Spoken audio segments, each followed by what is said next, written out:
Welcome to Linux Action News, our weekly take on Linux and the open source world. This is episode 90, recorded on January 27th, 2019. I'm Chris. And I'm Joe. Hello, Joe. It's good to be connected with you and on a particularly busy week for you. Yeah, we launched a new show this week, hosted by me and Jason Evangelo, called Choose Linux. Congratulations, Joe and Jason. This show has already received a ton of great feedback, and I think listener Jacob summed it up beautifully. He said it isn't just a new show, it's a fresh take on a great subject. And you, mixed with Jason, is an excellent pairing because Jason's coming into this fresh. He recently switched to Linux about 6 months ago. And of course, you've been using Linux for more than a decade. You're sort of set in your ways. So it's optimist versus, we'll say, pragmatist. That's one way to put it, yeah. But it's really blended well. It's not confrontational. And for somebody like me who's been using Linux for a really long time, it's actually really beneficial to hear these fresh perspectives, especially since Linux has changed so much since I joined. So I really enjoyed episode 1. ChooseLinux.show if you guys want to check it out. And congratulations, Joe. Yeah, thanks. It was a lot of fun, that first episode, and we'll be doing it every 2 weeks. So yeah, ChooseLinux.show. Check it out. Well, and speaking of Jason Evangelo, he starts off the news this week with a story about Steam for Linux now letting you play other Windows games that are outside of Steam. So wrap your head around this for a moment. You grab a game from GOG.com, you can now execute it using Steam to play the game with Proton. If you're new to the show, that sentence probably doesn't make any sense. Yeah, I suppose we should back up and explain that Proton is this compatibility tool that Valve paid to have developed that's based on Wine that allows you to play Windows versions of Steam games. Now, being able to play games that are not coming from Steam, that seems very strange to me that they would enable this. It's good. It's excellent for gamers who want to play Windows games that aren't available natively on Linux, but it just seems like a very strange play from Valve to allow this to happen. Yeah, it is a bit unexpected, isn't it? I mean, after all, it's their investment into Proton, and so it could be their secret sauce that only they make user-friendly. But it was possible for on the command line. You just kind of had to go dig around. I even linked to a tutorial weeks ago in Linux Unplugged that would let you run games and Office apps and things like that using Proton. So it wasn't a momentous amount of work. It is an indication, I think, that they're trying to make an overall investment in Linux as a gaming platform. And at the end of the day, it means you're still opening up Steam, and you're still in that Steam ecosystem. Yeah, that is true, and it'd be the same with SteamOS if that ever makes a comeback, so I can see why they've done it from that point of view. But this really is just the perfect time to get into Linux. You can see why people like Jason have got this enthusiasm. There just seem to be fewer and fewer barriers now to get into Linux, and it goes back to over a year ago when you were talking about the difference between the pragmatists and the idealists. This is really pragmatic stuff. This is not free software we're talking about here. But people who are getting into Linux for the first time probably don't really care about that. And I'd prefer people to be using Linux and proprietary software on top of that than to be running a completely proprietary stack in Windows or Mac OS. Oh, absolutely. And if you think about it, it is open source software that is enabling this. Proton and Wine, that's all open source. And Vulkan is a standard, an open standard. So it might be commercial games that are running on top of this stack, but the stack itself is open source. And I know that when I switched to Linux, the very first applications I needed to run were Microsoft Office, like Outlook and Word and Excel, so that way I could keep up with the other people in the office. And it wasn't until later that I started to appreciate that it was all free software underneath that was making it possible for me to do that. And later on, when I did make that connection, I had an enormous amount of appreciation and respect for that free software because I understood what they were enabling. So at least in my case, that kind of backwards way into the free software world ended up giving me a really deep appreciation for free software once it all clicked.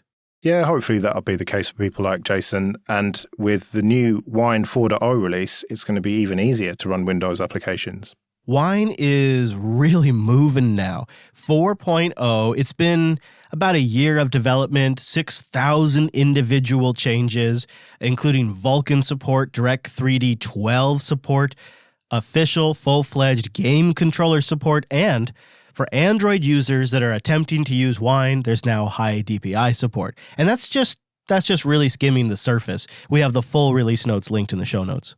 Yeah, looking through those notes, it seemed to be a lot of graphical stuff and a lot of gaming-related development there, which isn't a huge surprise, really, given that that is one of the primary uses of it these days. Well, and I think we're seeing some of those Proton fixes and upstream code getting integrated back into mainline Wine.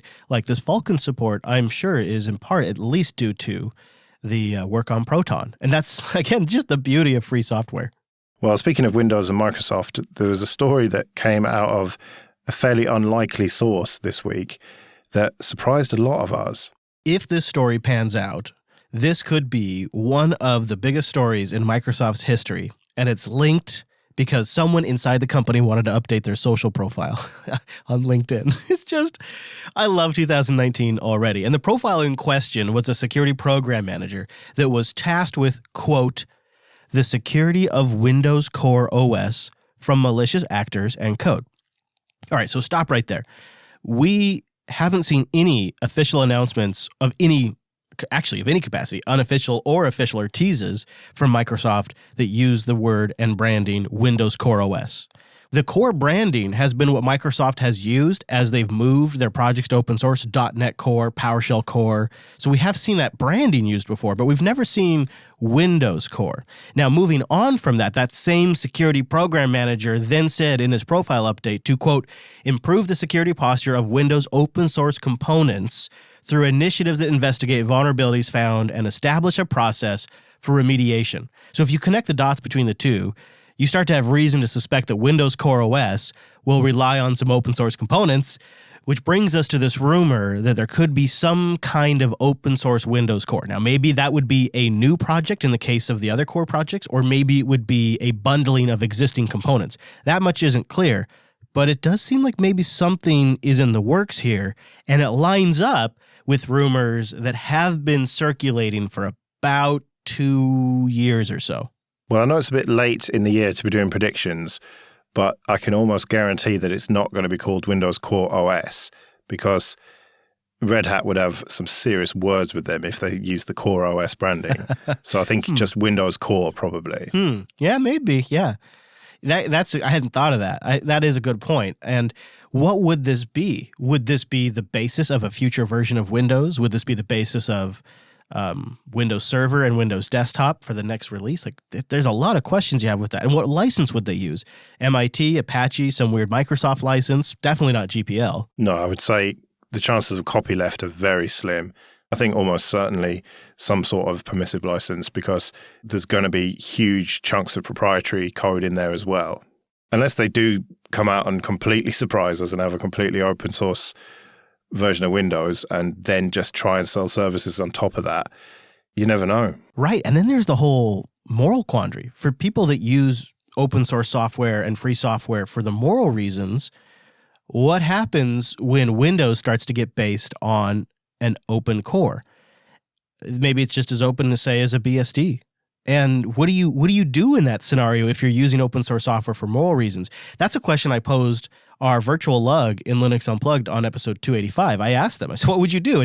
And we have Brent, who's a professional photographer. He uses Linux to do photography. And I said, if you could run an open source Windows desktop and then run proprietary Adobe applications on top of that, would that be tempting?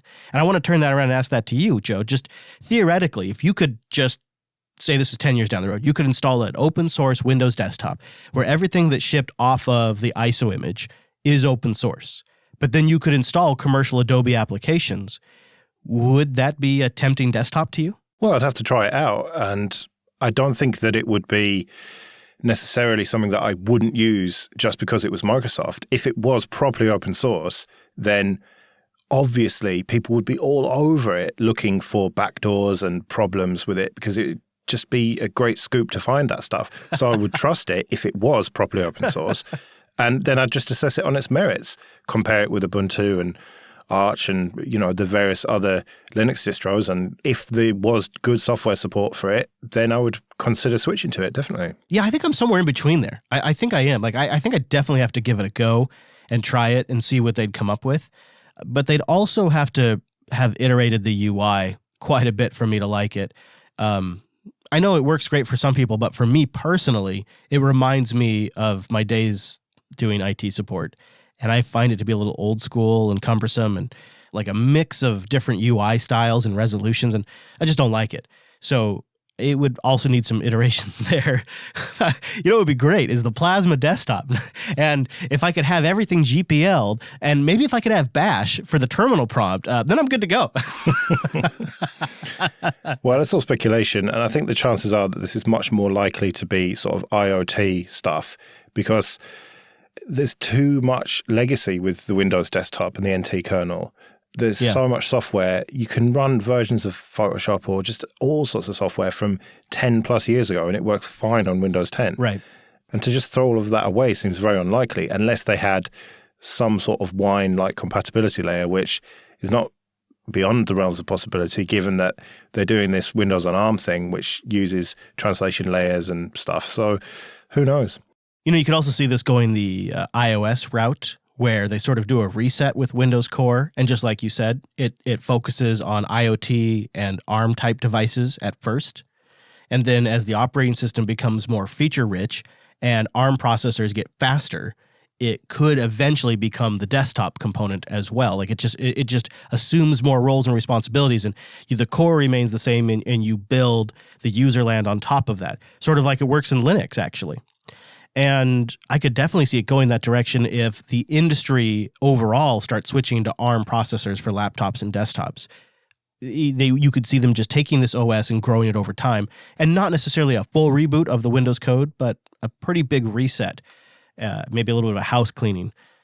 It could be long-term the future Windows, or it could just be absolutely nothing. And if it is the future, then them switching over to Blink as the base of Edge means that pretty much all the applications we're going to get will be Electron. So it'll be pretty much the same as Linux. Oh, man, that stings in like 5 different ways. But let's bring it back to the present. Stop talking about the future. And the present is running Ubuntu VMs on Windows if you want a decent command line experience. Yes, of course, there is the Windows subsystem for Linux, but now, my friends, there's something even a little more powerful, and it's being brought to you by Canonical's Multipass. Yeah, there's now a third way to run Ubuntu on Windows 10, which is quite strange.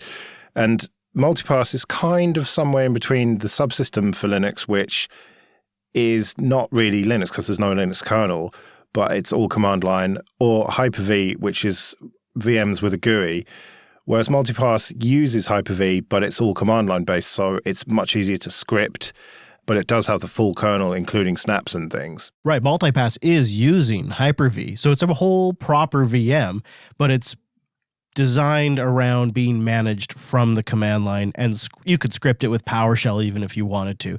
So you really, isn't it kind of weird? Like Windows 10, you got 3 different ways now to enjoy your Ubuntu. So the subsystem for Linux is fine unless you need things that the Linux kernel exposes.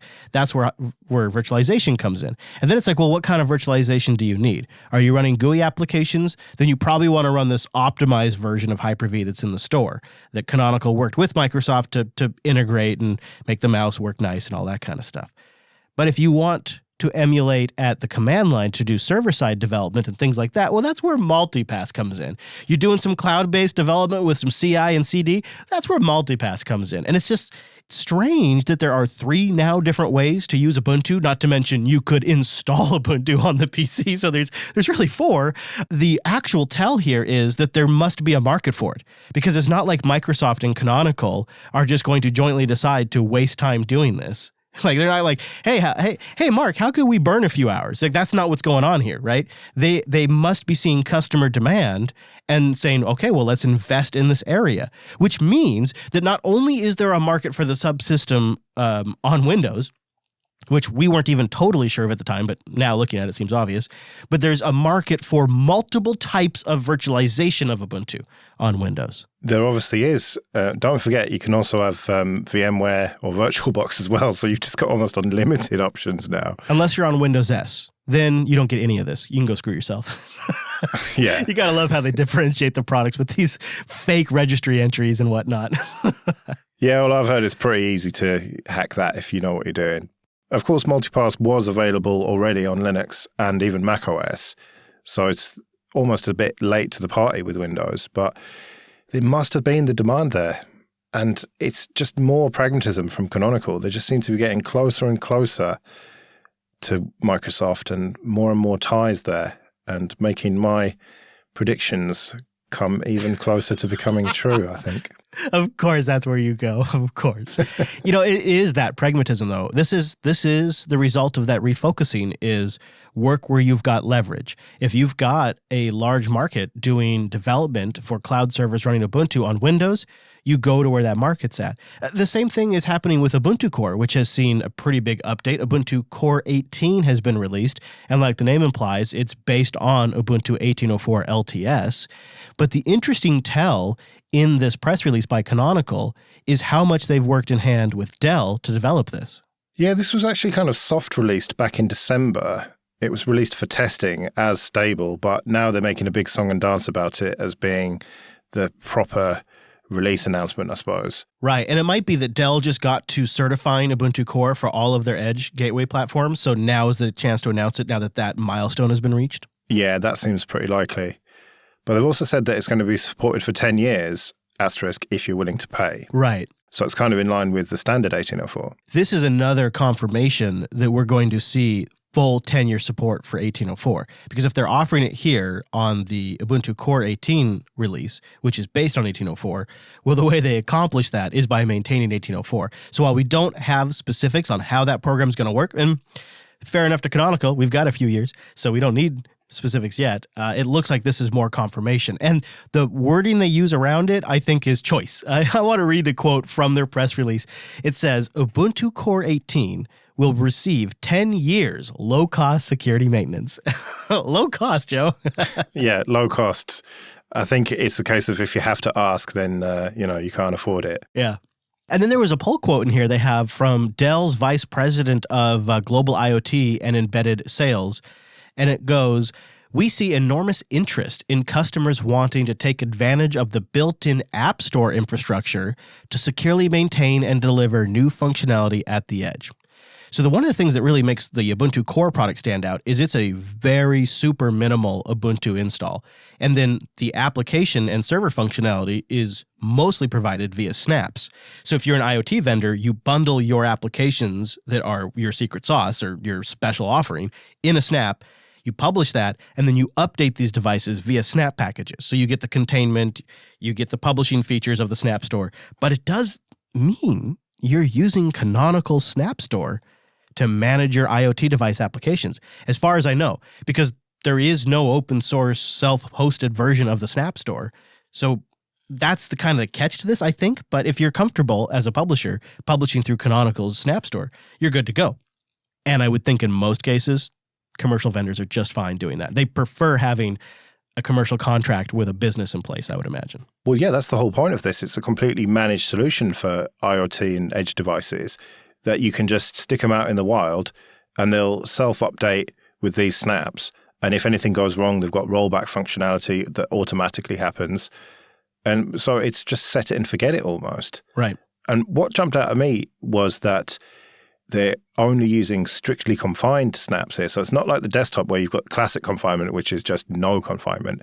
This is all about security. This is a really good package. They've got more going on here than I think any other Linux vendor does, because you've got the ubiquity of Ubuntu. So you have a huge development community that's already writing software for that platform. It's the most widely deployed Linux in the world, as far as I know. I know that there's a lot of Red Hat installs, but when you start adding up containers and VPSs, I don't think anybody beats Ubuntu. You get support from Canonical for the release. You get them managing the store. You get the convenience of shipping software in Snap. So imagine your Backblaze, for example, and you want to offer reliable backup appliances. You could base it on Ubuntu Core 18. You could deliver the Backblaze applications via a snap that you can continuously update, and then you could snap up that same Backblaze backup client for all of the other appliances in the world based on Ubuntu and Ubuntu desktops. If you want, you can get a big fat support contract with Canonical, and you get 10 years of OS support. And it's from how you publish the software to the developer bits to how you ship it is all laid out for you. It's a pretty compelling package. And the alternative is that you have every single vendor rolling their own system. Your TP-Links, your Wemo plugs, your iHome systems, they're all rolling their own Linux with their own application delivery system, with their own package management system complete. They're just reinventing almost the entire distribution for every single one of these IoT devices. And it's not their core competency. It's one of these things where I wish I could take these IoT vendors and shake them and say, look at this, you know? Yeah, if only. It really does go to show that Shuttleworth has really focused now on profitability. This is just further proof of it, as far as I can see. He's kind of stopped messing around with his own custom desktop, the phones, convergence, and all of that stuff. He's using GNOME upstream with some tweaks, to be fair, on the desktop, but he's made that job considerably easier, and there's still money being made from that, but the focus has really been on snaps for a long time, and this is why. You can just see that this is potentially a huge growth market for them. And it feels like the other Linux vendors are somewhat missing the boat here, whereas Canonical have really been putting the work in and getting the underpinnings right for the last couple of years. And now, as more and more and more of these IoT devices and edge devices get made, and these companies realize that a solution like this actually does make sense for them to pay money for, then it starts to look very good for Canonical in the kind of medium term. Well, speaking of upstream for Ubuntu, Debian was in the news in the last week for a flaw in apt.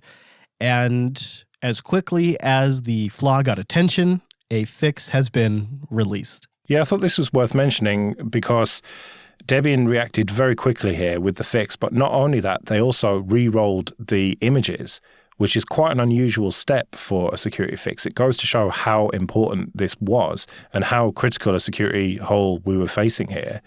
And so they respun all of the images with just that one fix. I really liked Wes's breakdown in Linux Unplugged 285, linuxunplugged.com/285, because we also jumped into the HTTPS stuff a little bit too. Why does Debian use HTTP and all of that? And Wes is so good at just deep diving into some of these particular topics. I mean, that's why he's on TechSnap, right? Yeah. That's what TechSnap's all about. But so I just basically said, hey, Wes, go TechSnap on this for me.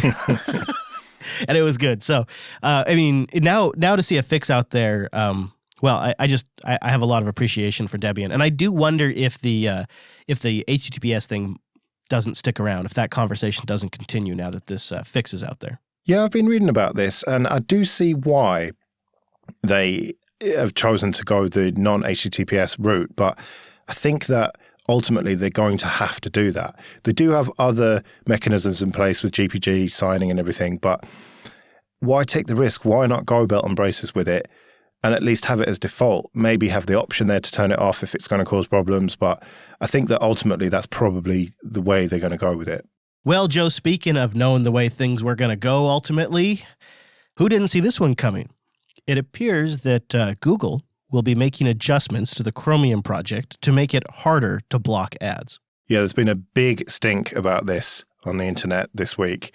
And I think there's been quite a lot of clickbaity headlines and videos saying that it's Google definitely doing this, whereas in reality, it's a proposal at this stage.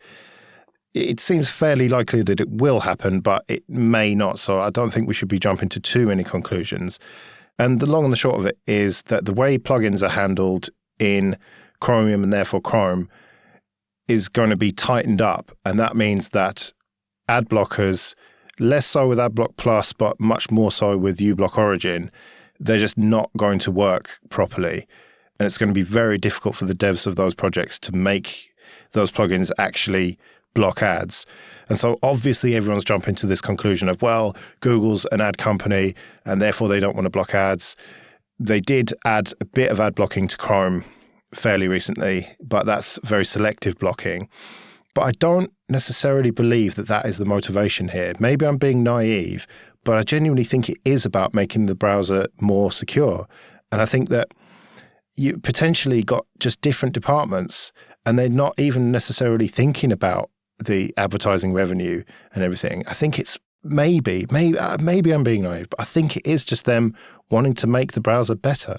I think you got two issues going on here. Number one is the way the extensions worked before, in brief, is they could intercept network traffic and manage that network traffic before it was handed off to the Chrome render engine. That causes delay and obviously introduces security risks because not every Chrome extension is respecting of your privacy. And the flip side of that is that they can eliminate things from the network stream before it even hits the render engine. But that also means the render engine is waiting on these plugins to sift through the network traffic. The Google engineers are looking at this and they're saying to themselves, this is obviously insecure. Obviously, the way we need to do this is the render engine receives the network traffic first, and then it hands it off to a plugin. The catch is these plugins, when we hand them the traffic, they can only have a list of 30,000 items they check for, and after that, we're going to cut them off because that takes too long. And of course, when you consider the web and advertising, the list is much, much longer than that. And then to kind of really drill it in, they said, and we're also not going to let you use this web URL hook that we had where you could update your list. You can't do that anymore either because of privacy. But that they weren't so clear on. So you have that happening, and I completely agree with the engineers. It is, frankly, a horrible design to have the traffic be intercepted by the plugins first, because you could have God knows what in your plugins that could be injecting ads, malware, you name it, intercepting traffic, goes on and on. Obviously, that's clear.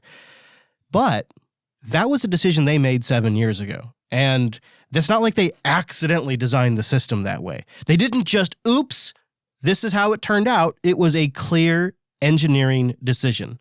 And there are entire projects and companies now based around that engineering decision. And now Google is going back to the drawing board and saying, we're redoing the plumbing on this. And you've lost your tap. Yeah, but sometimes you make bad decisions and then come to regret them. And that's clearly what has happened here.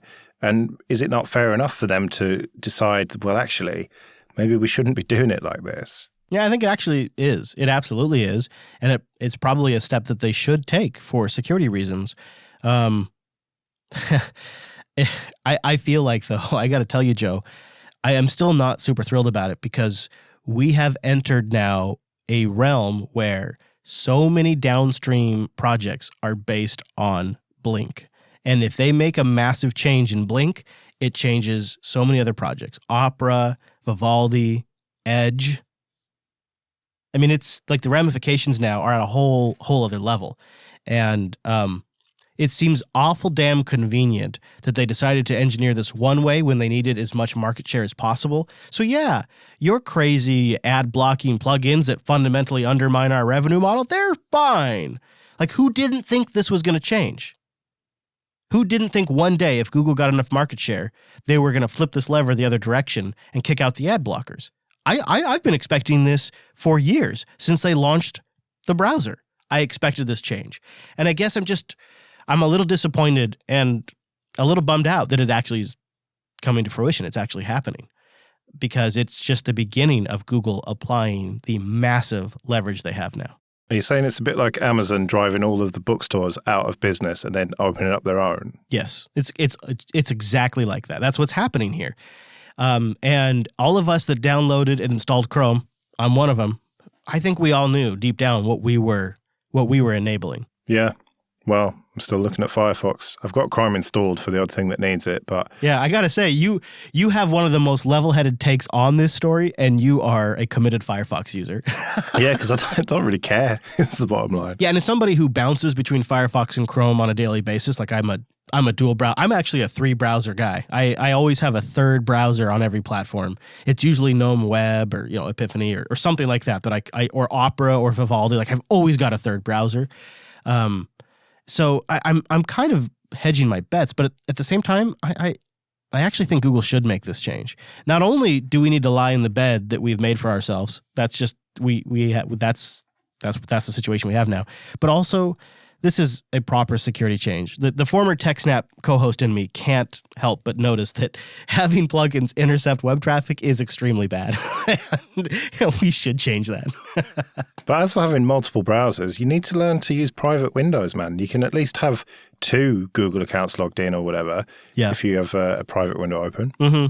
Yeah, I think it's because I used computers back before we had like multitasking and proper like protected memory and all of that. So over the many, many decades now that I've been using PCs, I've just ingrained in myself that if something's really important, it has its own dedicated process. It has, like, something else can completely collapse, but that thing I'm working on, that process still lives. And like, I can't get out of that. Even though now web browsers take many gigs of RAM, I still operate like that. All right, well, let's end with a bit more Fuchsia speculation. And it seems that Google are very serious about bringing this to market in one shape or another. Have you noticed that the Fuchsia news has accelerated? Like, we're getting more and more stories about Fuchsia, especially when you consider that we first found out about this in 2016, and now we're getting stories like on a weekly basis. And what's developed this week is Google has hired a 14-year Apple veteran, engineer Bill Stevenson, who was rather well known for being the go-to triage and diagnose person for application framework issues in macOS. He remained in the macOS organization for a long stint at Apple. He became the senior engineering program manager for 4 years. His responsibilities towards the end of his run was the PM and technical lead for AirPlay, Find My Mac, iCloud for Mac, AirDrop and Snow Leopard. He also worked on the most recent Mojave release, and he led teams responsible for the build and program management of Mojave, which is considered to be a fairly decent macOS release with all things considered. So he's somebody who's experienced with shipping large-scale operating systems and dealing with features that have a cloud tie-in. Yeah, he seems to be the perfect man for the job, essentially. And like so many things, LinkedIn is a source of news on this as well. In a post on LinkedIn, Stevenson specifically said he was joining Google to help bring a new operating system called Fuchsia to market.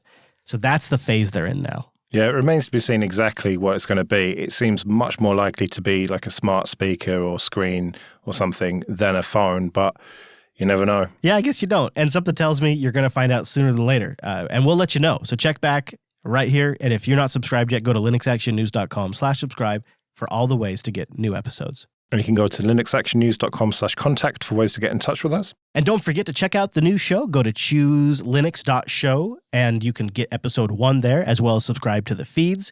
And if it's not in your podcast player yet, it will be soon. It's populating in all the different areas, but you can subscribe directly by just putting chooselinux.show/RSS in your favorite podcatcher.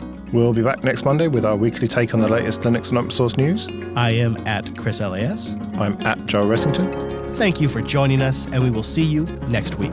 See you later.